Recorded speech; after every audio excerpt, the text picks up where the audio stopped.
Well, thank you so very much for this interview. I think for me, the role of a regional director of the Ford Foundation is quite clear. My role is, to ensure that the strategy of the foundation is implemented in West Africa, that we continue to develop and design strategies that address the issues that we're interested in. We're a social justice organization, and so our interest is to make sure that people live, lives of dignity. And the way we do that is by addressing inequality, because we see inequality as being the main, reason for the lower life expectations of people in our region. So addressing inequality is important, but we do that from a social justice lens. So we're interested in making sure that gender issues, that natural resource issues, that youth, their issues are effectively addressed. So my expectations are to be able to come up with a strategy that makes sense looking at these vulnerable groups, ensuring that we have women at the center of the work that we do, that young people and people with disabilities are not, left behind, that we're addressing the critical issues in the region that will ensure that these groups and more, are able to live a life of dignity and able to fulfill their expectations from life. So that's really what I want to do, to make sure that we are designing programs that are in line with the Ford strategy, but also are really addressing the critical challenges of vulnerable people in West Africa.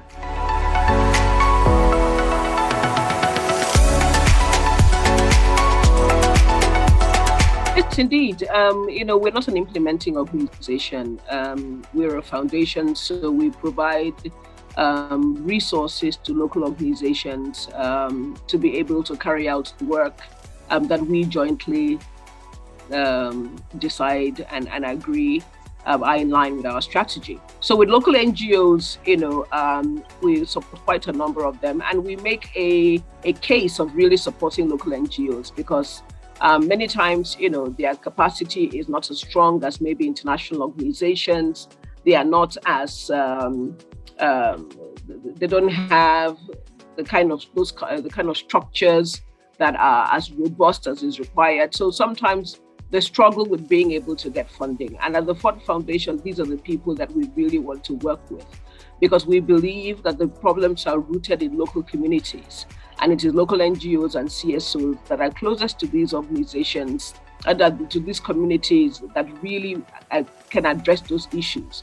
And then we support them with the capacity building and the institutional structure that they're required to then make it happen. So for us, collaborating with local NGOs and CSOs is a must. And we do it in a way that provides them with financial as well as technical support where that is needed.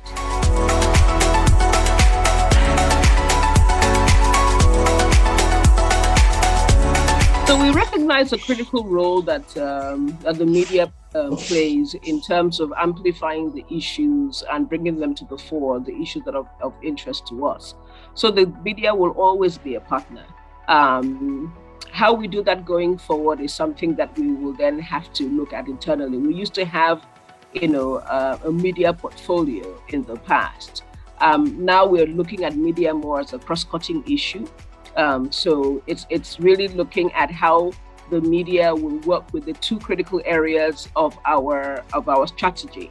In West Africa, we're going to be looking at two main issues. We're looking at gender justice, but from the lens of violence against women. So our desire is to critically reduce the incidences of violence against women in the sub-region, and also natural resources and climate change. So those are the two main areas that we are going to be focusing on. And we know that many of countries in West Africa are resource-rich countries, but they have not necessarily translated into improving the lives of the people, especially the communities where those resources are coming from. So what we would like to do with the media is to work with them in terms of highlighting the issues that are going to be coming out of these two main, strategic areas, and work with them. And when where capacity is required, we will do that. But really work with them through our partners and sometimes directly if need be, to make sure that these issues are brought to the fore and they stay at the fore, and we're able to influence stakeholders, especially government and others, in ensuring that change happens in these two strategic areas.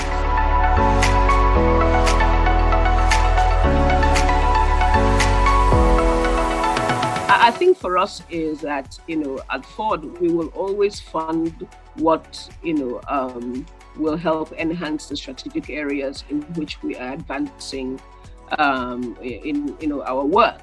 So if there is, I don't know about if just a fund generally for investigative journalism, but if a journalist, or a group of journalists write to us and say they would like to do something around gender justice and natural resource and climate change, and on a continuous basis, not just a one-off, on a continuous basis, and they design a project around that, that could include investigative journalism and the rest of it, it will definitely be something that we will consider. So for me, it's not whether we create a fund or not. The important thing is that we are open to, grant opportunities or grant requests that will cover those two critical areas of our strategy, and as it relates to the media.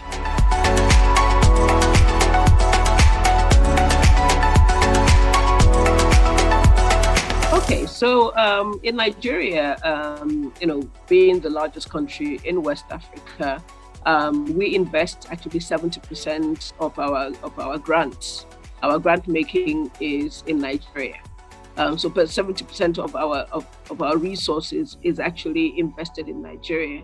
The overall amount, varies from year to year, but on the average, it's about $12 million in a normal year.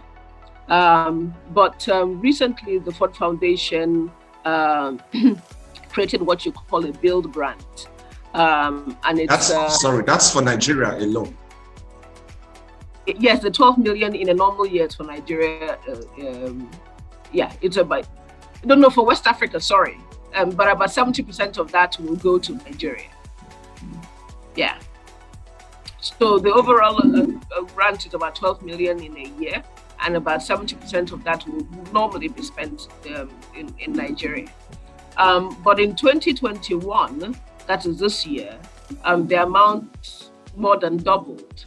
We invested about 28 million in Nigeria alone due to our build grant. And this is and the special investments that we also developed to respond to COVID-19.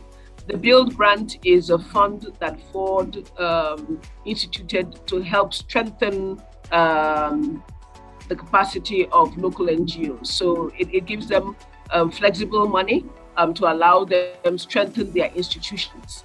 So we identify every year for the next 5 years, we'll be identifying organizations that have the potential, but who need money to be able to really grow and stand. So that money for 2028 to 2021, the investment in Nigeria was about 28 million. So in general, the office supports organizations, like I already said, that that work on preventing violence against women and girls and natural resource governance. But we also have a fund on impact investing, and these are social investments with strong financial returns. So we recognize that it is important to look at the economic side of things, because if you really want to make development happen, you have to address the economic challenges of a country. But we know that many people, strict investing looks only at profit and loss. But we are supporting impact investments where we are looking at those investments that have also social returns. So for instance, a business a bank may have difficulty, lending to a particular sector because it is not so profitable. But by lending to that particular sector, you could really transform the lives of vulnerable people. And so through the Impact Investing Fund, we're hoping that those kinds of critical areas that may have been neglected or that are being funded but are not funded optimally can also have funding available to them. So those are the things that we're looking at and improving upon, and Nigeria will continue to receive the lion's share of our funding.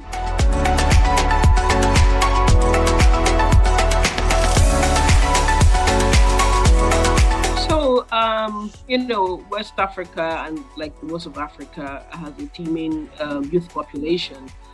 So the foundation recognizes that and invests and understands the importance of investing in youth development and empowerment. So in Nigeria, we actually recently launched a $5 million Nigeria Youth Futures Fund in partnership with the MacArthur Foundation. And that fund is to support young leaders throughout the country. We had also just recently carried out a major youth employment pathway for young people in the Niger Delta, and that was completed this year. And we're also working with the government to explore ways to support the effective implementation of the Nigerian Youth Investment Fund that is focused on supporting youth-led businesses. So we recognize young people, and we are ensuring that we have funding available to them through various funds like the ones that I mentioned already.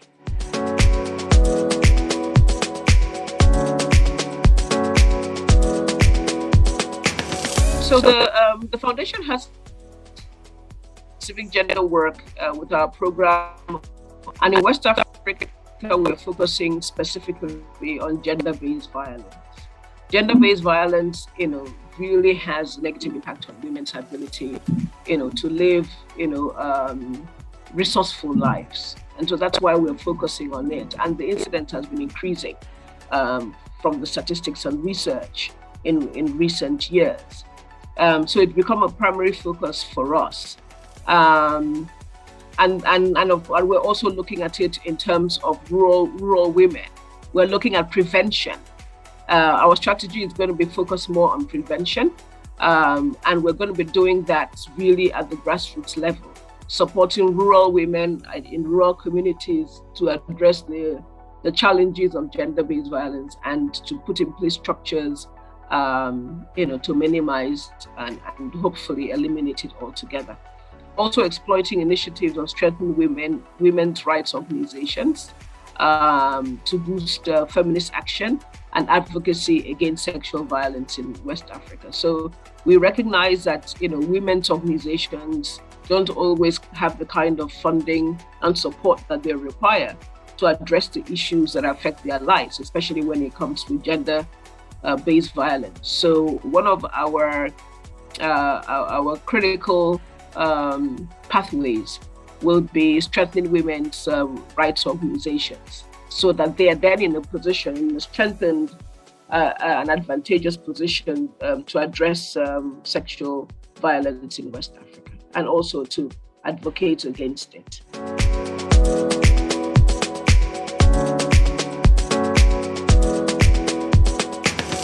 So first of all, we choose partners that are credible. And so we do a lot of due diligence even before we get the partners on board. We identify partners, who share the same who share the same goals and aspirations and strategy as the issues that we're addressing. So we're not the ones trying to get the NGOs, to change their strategy because they want to get funding from us. We identify the people who are already working in the area and who will keep working in that area anyway, even if we didn't come along. So what we're doing is that we're just supporting what they would have ordinarily done. So we do a lot of due diligence before we support the partners. But we also recognize that it is important for partners to have flexibility in their work, to be able to change their strategy along the way, because we're working in a dynamic environment. Things change, and so we allow a certain level of flexibility in the implementation of the grants that we provide. And so we see ourselves as partners for our local organizations, and not so much, as donors overlooking the work that they do. So in partnership with them, we work together with them as they implement their programs. And they are more than free to come back to us and address the challenges and issues that they are facing. And if there are critical capacity issues that they're facing, we provide technical support to them. And they also have the flexibility of using their grants, to provide the technical support that they require to be able to address their issues. So that way, the monitoring in a way is organic. The monitoring is done as part and parcel of the project, because we are working in partnership with them. These organizations that are already that will have done the work whether we came or not, and so they are invested and vested in the projects that they're working in. But formally, we also do annual evaluations of the programs, just to make sure that we have that they're achieving impact, that the things that we agreed to do and the things that are done. So we do that through independent consultants, who support us.